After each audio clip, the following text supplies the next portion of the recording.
saya Etna Mariana Bila dari kelas 11 APL 1 nomor absen 15. Di video ini saya akan menyampaikan atau mempresentasikan tugas saya dari Bu Jiana, yaitu menganalisis peluang usaha produk, barang, dan jasa. Mari kita simak videonya bersama-sama. Nah, sekarang mari kita simak video yang akan saya buat, yaitu menjelaskan tentang PowerPoint yang saya sudah buat, yaitu dengan judul Kewirausahaan Menganalisis Peluang Usaha.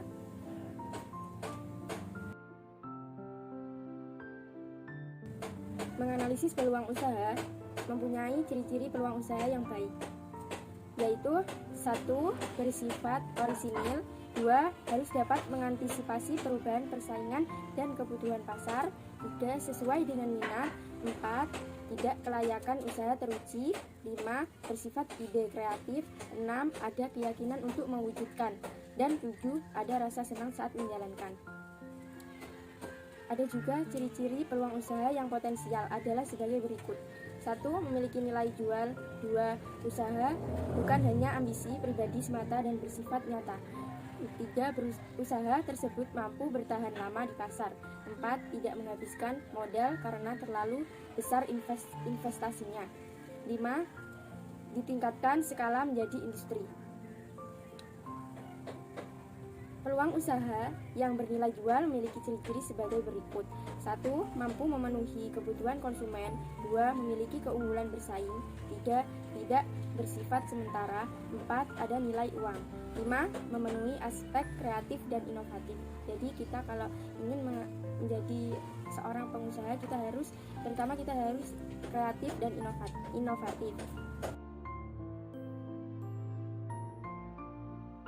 Nah, jika kita ingin menjadi seseorang pengusaha, kita harus menjadi seseorang yang bisa berpikir positif dan kreatif.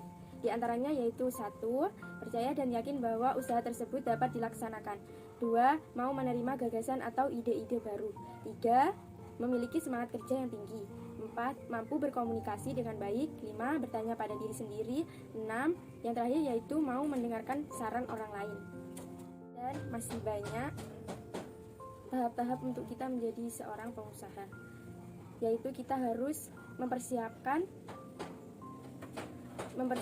sebagai meneliti luas usaha yang dipilih. 2. Yaitu bentuk usaha. 3. Jenis usaha yang ditekuni. 4. Mengenal informasi usaha yang diterima. 5. Memiliki peta peluang usaha yang menguntungkan. Jadi kita di dalam membangun sebuah usaha harus mendapatkan untung, jangan sampai mendapatkan kerugian.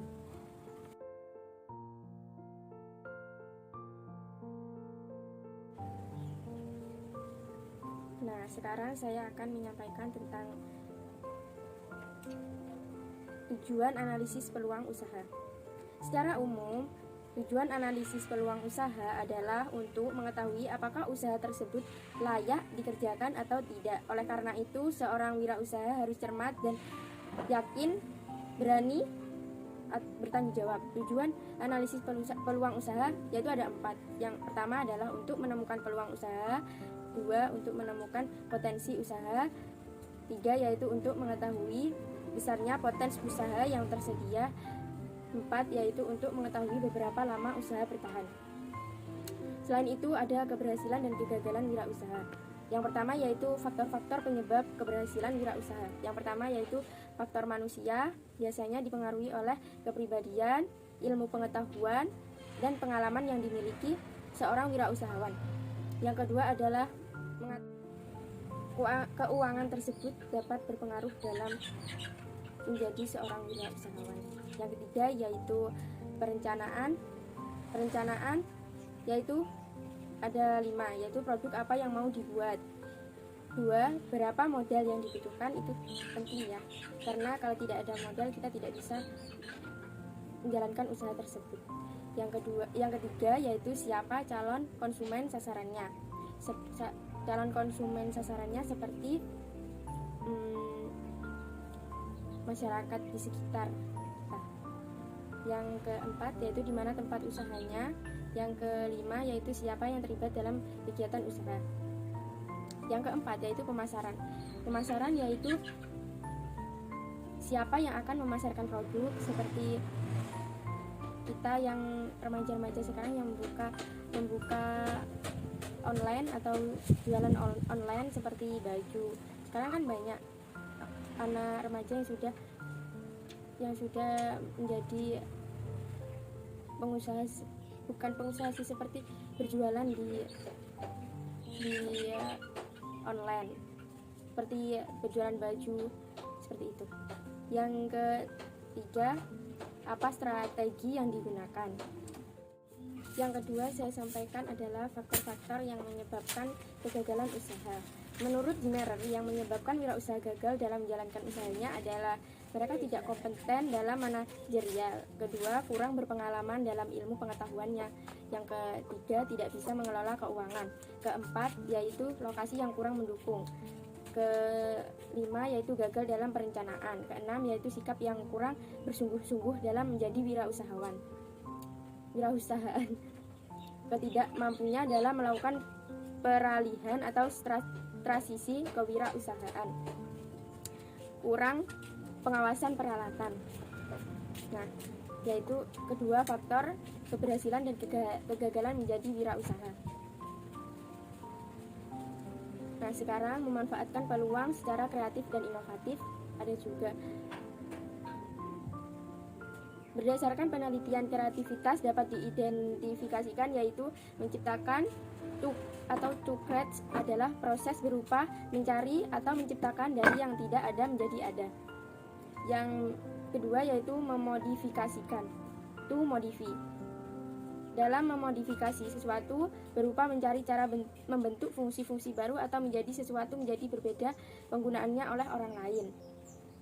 Yang ketiga yaitu mengkombinasikan, to combine, yaitu mengkombinasikan dua hal atau lebih yang sebelumnya tidak saling berhubungan.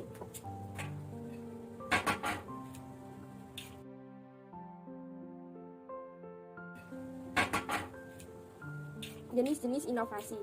Pengertian inovasi menurut Stephen Robbins yaitu sebuah ide atau gagasan baru yang diterapkan untuk memperbaiki suatu produk. Adapun ciri-ciri inovasi diantaranya adalah memiliki kekhasan atau khusus, artinya yaitu suatu inovasi memiliki ciri yang khas dalam arti ide, program, tatanan, sistem, termasuk kemungkinan hasil yang diharapkan.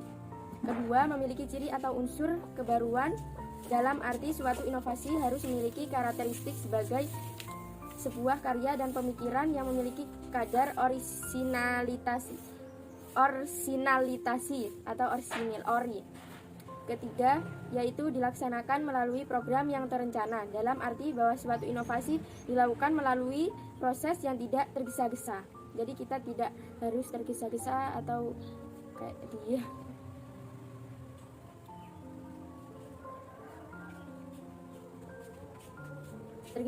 Tergesa-gesa dan dipersiapkan secara matang-matang terlebih dahulu untuk dilaksanakan program terencana. Yang keempat yaitu memiliki tujuan. Program inovasi yang dilakukan harus memiliki arah ingin dicapai, termasuk strategi untuk mencapai tujuan.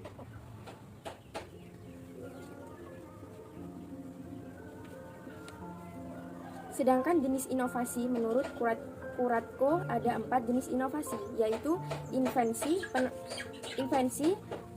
adalah penemuan baru. Yang kedua yaitu ekstensi, yaitu pengembangan dari yang sudah ada sebelumnya. Yang ketiga yaitu duplikasi yaitu pengandaan memperbanyak produk yang sudah ada dan terkenal. Jadi kita harus mengembangkan selalu produk yang sudah dipasarkan dan sudah terkenal. Yang keempat adalah sintesis. Apa itu sintesis? Sintesis yaitu penggabungan atau pengkombinasikan konsep dan formula yang sudah ada menjadi formula yang baru.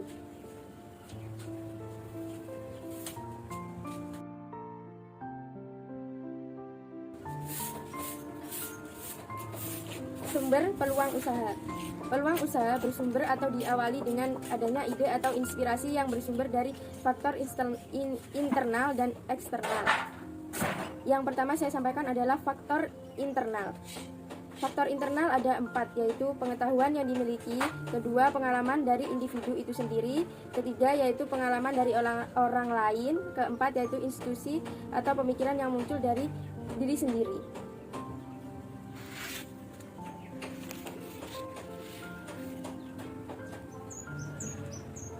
Yang kedua yaitu saya sampaikan faktor eksternal. Faktor eksternal ada 4, yaitu masalah. Yang pertama yaitu masalah yang dihadapi dan belum terpecahkan. Kedua, kesulitan yang dihadapi sehari-hari. Tiga, kebutuhan yang belum terpenuhi. Keempat, terakhir yaitu pemikiran yang besar untuk menciptakan sesuatu yang baru. Nah, di dalam kita menjadi seorang pengusaha, kita harus memikirkan bagaimana kita harus memanfaatkan peluang tersebut. Cara memanfaatkan peluang ada 5, yaitu 1. Percaya dan yakin bahwa usaha bisa dilaksanakan. Kedua, yaitu jangan bergaul pada lingkungan statis yang akan melumpuhkan pikiran.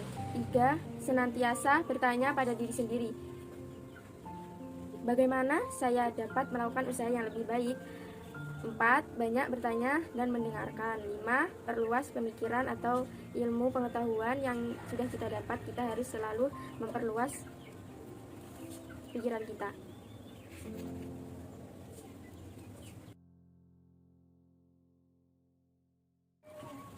Nah, sekarang saya sudah sampai ke PowerPoint yang sudah saya buat, yaitu pendekatan analisis peluang usaha. Ada beberapa pendekatan yang digunakan dalam menganalisis peluang usaha, yaitu 1. Analisis SWOT. Analisis SWOT digunakan untuk mengetahui 1. Strength, yaitu kekuatan atau kelebihan yang dimiliki perusahaan. Kedua, yaitu weakness. Weakness yaitu kelemahan yang dimiliki oleh perusahaan. Ketiga, yaitu opportunity, yaitu peluang atau kesempatan untuk mengembangkan usaha lebih maju. Keempat, yaitu threats. Threats adalah ancaman, gangguan, atau hambatan yang membuat seorang pengusaha tidak bisa maju. Nah, di situ ada struktur SWOT ya. Sudah tertera di PowerPoint yang saya buat. Yang kedua yaitu analisis 5W plus 1H. Analisis ini untuk menjawab pertanyaan. Contohnya yaitu where, di mana lokasi, when, kapan akan memulai, why, mengapa memilih produk ini, who, siapa orang yang akan terlihat di dalamnya, how, bagaimana menjalankan usaha ini.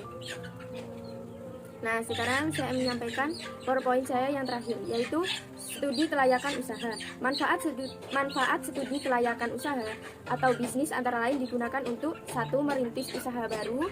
Kedua, yaitu mengembangkan usaha yang sudah ada. 3. Yaitu memilih jenis usaha atau investasi yang paling menguntungkan. Tahapan studi kelayakan usaha dapat dilakukan dengan cara 1. Tahap penemuan ide. Tahap penemuan ide suatu produk yang akan dibuat haruslah berpotensi untuk laku dijual dan menguntungkan. Yang kedua yaitu tahap penelitian usaha, dimulai dengan mengumpulkan data, mengolah, menganalisis, dan menyimpulkan. Ketiga yaitu tahap evaluasi. Tahap evaluasi mengevaluasi usulan proyek yang akan didirikan. Yang keempat yaitu tahap pengurutan usulan yang layak. Yang kelima adalah tahap perencanaan pelaksanaan. Setelah rencana bisnis dipilih untuk direalisasikan, perlu dibuat rencana kerja pelaksanaan proyek. Yang keenam yaitu tahap pelaksanaan. Setelah semua persiapan selesai, tahap berikutnya adalah merealisasikan pelaksanaan. Yang terakhir adalah tahap studi kelayakan bisnis. Sekian dari saya. Apabila ada kata-kata saya yang kurang berkenan, wabillahi taufiq wal hidayah. Wassalamualaikum warahmatullahi wabarakatuh.